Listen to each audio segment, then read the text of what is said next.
আসসালামু আলাইকুম। আজকে আমার এক কলিগ আমাকে ফোন দিয়ে বলে, আমার খুব প্রিয় লোকই ফোন দিয়ে বলে, আপনি কি জামাতে যোগ দিয়েছেন? তো আমি বললাম, কেন? কয় না, এই যে হায়ের প্রচারণা করছেন। তখন আমি বললাম, হা কি জামাতের শব্দ? হা কি বিএনপির বিপক্ষ? না, হা হলো আমাদের বিবেকের শব্দ। আমরা আমাদের বিবেক প্রয়োগ করছি কি না, এটা হইল হায়ের প্রভাব। হা মানে হলো আমার সরকার হবে আমার।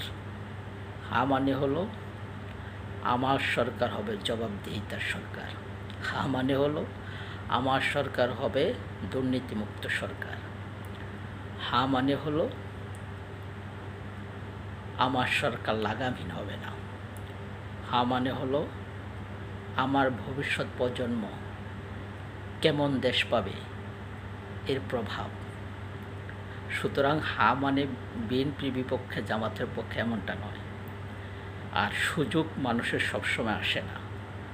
বাংলাদেশের ইতিহাসে এরকম সুযোগ এবারে আসছে, ভবিষ্যতে আসবে কি না জানি না।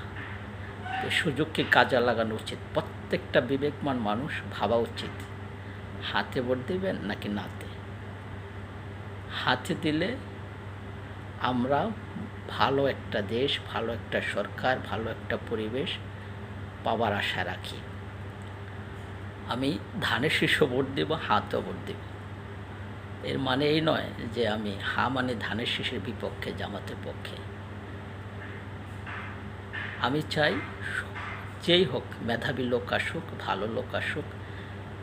আমি অন্ধর মতো দল করি না, একটু বিবেক খাটাতে চেষ্টা করি। আর আমাদের যদি এই সুযোগ আমরা হাতছাড়া করি, তাহলে আমরা আবার সেই অন্ধকারেই থাকব। আমাদের তো সমস্যা আছে, আমাদের ডিএনএগত সমস্যা আছে। আমরা মুক্ত হতে চাই না, আমরা স্বাধীন হতে চাই না। যদি স্বাধীন হতে চান, যদি মুক্ত হতে চান, উজ্জ্বল বাংলাদেশ দেখতে চান, তবে হাকে হাই বলা ভালো। হা মানে বিএনপির বিপক্ষ নয়। হা মানে বিএনপির পক্ষে, দেশের পক্ষে, জামাতের পক্ষে, এনসিপির পক্ষে, সকল পার্টির পক্ষেই হা।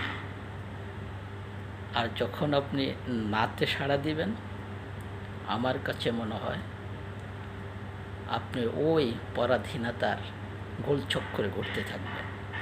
এখন পরাধীন হবেন না স্বাধীন হবেন, সরকার কি আপনার হবে কিনা, এটা আপনার বিবেচ্য বিষয়। সুতরাং আমি ধানের শীষে ভোট দেব, হাকেও ভোট দেব। আল্লাহ হাফেজ।